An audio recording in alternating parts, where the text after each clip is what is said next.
मुंबई पदवीधर आणि शिक्षकसाठी महायुतीचे संभाव्य उमेदवार आता समोर आलेले आहे। झी 24 तासला याबाबत सूत्रांकडून महत्त्वाची बातमी मिळालेली आहे। कोकण पदवीधर मधून निरंजन डावखरे हे उमेदवार असतील अशी माहिती सूत्रांकडून मिळतेय।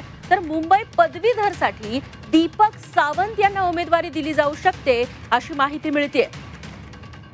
कपिल राऊत आमचे प्रतिनिधी आता आपल्या सोबत आहेत। तर कपिल, इतर मतदारसंघांसाठी कुणाची नावे चर्चेत आहेत? जागेसाठी निवडणूक होणार आहे। कोकण असेल, पदवीधर इलेक्शन असेल, या सर्व जागेसाठी महायुतीतून प्रत्येक पक्षाला एक एक उमेदवार मिळू शकतो अशी खात्रीलायक माहिती समोर आलेली आहे। त्याच्यामध्ये मुंबई पदवीधर किंवा शिक्षण मतदारसंघातून राष्ट्रवादी अजित पवार गटाकडून सहकार नेते आहेत। त्याचबरोबर दीपक सावंतांचं नाव येते समोर, निरंजन डावखरेंचं भाजपकडून नाव समोर येते, शिंदे गटाकडून दीपक सावंत यांचं नाव समोर येते।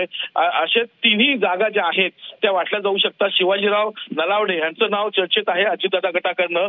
म्हणजे तिन्ही ज्या महत्त्वाचे पक्ष आहेत महायुतीतल्या त्या प्रत्येक पक्षाकडून ही जागा लढवली जाऊ शकते आणि तिघांनाही जागा मिळू शकते अशी खात्रीलायक माहिती समोर आलेली आहे।